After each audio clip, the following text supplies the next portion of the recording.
Canada জাতীয় দলে খেলা শামিত সোম বাংলাদেশের হয়ে খেলার আগ্রহ প্রকাশ করছেন।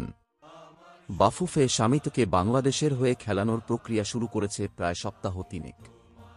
সেই প্রক্রিয়ার অন্যতম ধাপ কানাডা ফুটবল ফেডারেশনের অনাপত্তিপত্র। সেটা বাংলাদেশ সময় আজ সকালে পেয়েছে বাফুফে। শামিত সোমের বিষয়ে বাফুফের পক্ষে দেখভাল করছেন সহসভাপতি ফাহাদ করিম। তিনি বলেন, আজ সকালে আমরা কানাডা ফুটবল ফেডারেশনের চিঠি পেয়েছি। শামিত কানাডা জাতীয় দলের হয়ে 2 ম্যাচে কত মিনিট কোন প্রতিপক্ষের সঙ্গে খেলেছেন এর সম্পূর্ণ বিবরণ রয়েছে।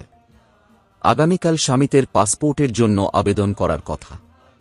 পাসপোর্ট হওয়ার পর আমরা ফিফায় আবেদন করব। 10 জুন ঢাকায় ম্যাচ খেলানোর জন্য বাফুফে সর্বাত্মক চেষ্টা করছে। অন্য দেশে জন্মগ্রহণ করা কিংবা অন্য দেশের হয়ে খেলার পর আরেক দেশের পক্ষে খেলতে হলে অনেক আনুষ্ঠানিকতা অনুসরণ করতে হয়। সেক্ষেত্রে সবচেয়ে বড় বিষয় হচ্ছে পাসপোর্ট। ইংলিশ প্রিমিয়ার ফুটবল লিগে খেলা ফুটবলার হামজা চৌধুরীর পাসপোর্ট হওয়ার পর ইংল্যান্ড ফুটবল ফেডারেশনের অনাপত্তিপত্র নিয়েছিল বাফুফে। শামিতের ক্ষেত্রে পাসপোর্ট পাওয়ার আগেই বাংলাদেশের জন্ম নিবন্ধন দিয়ে কানাডা ফুটবল ফেডারেশনের কাছে আবেদন করেছিল বাফুফে। শামিতের প্রক্রিয়া নিয়ে ফাহাদ করিম বলেন, সাধারণত পাসপোর্টের পরই ওই দেশের অনাপত্তিপত্র আবেদন করা হয়।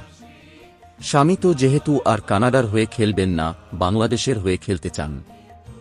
তার এই সিদ্ধান্ত যেহেতু চূড়ান্ত, তাই পাসপোর্টের জন্য অপেক্ষা না করে শামিতের বাংলাদেশের হয়ে খেলার ডিক্লারেশন ও জন্ম নিবন্ধন কাগজ দিয়ে আমরা আবেদন করি। কানাডার ফেডারেশনে মেইল করার পর আমরা সুনির্দিষ্ট ব্যক্তি বিভাগের কাছে পৌঁছানোর চেষ্টা করি। তাদের সঙ্গে যোগাযোগের পর আশা করছিলাম আগামী সোম মঙ্গলবার পেতে পারি। আজ সকালেই পেলাম। কানাডায় বাংলাদেশ হাই কমিশন শামিতের পাসপোর্টের জন্য প্রস্তুত রয়েছে। বাফুফে আশা করছে আসন্ন সপ্তাহে শামিতের বাংলাদেশের পাসপোর্ট হয়ে যাবে। পাসপোর্ট হওয়ার পর কানাডার অনাপত্তিপত্র, শামিত ও তার পরিবারের বাংলাদেশ সংক্রান্ত কাগজপত্র দিয়ে ফিফার প্লেয়ার স্ট্যাটাস কমিটির কাছে আবেদন করবে। ফিফা থেকে সবুজ সংকেত পেলেই শামিতের বাংলাদেশের হয়ে খেলতে আর কোনো বাধা থাকবে না।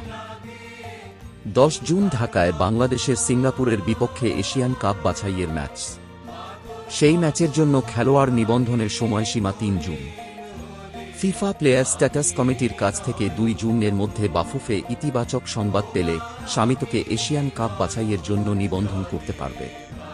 হামজা চৌধুরীর ক্ষেত্রে ফিফা প্লেয়ার স্ট্যাটাস কমিটি প্রায় 3 মাসের বেশি সময় নিয়েছিল। শামিতের ক্ষেত্রে কি হয় সেটাই দেখার বিষয়।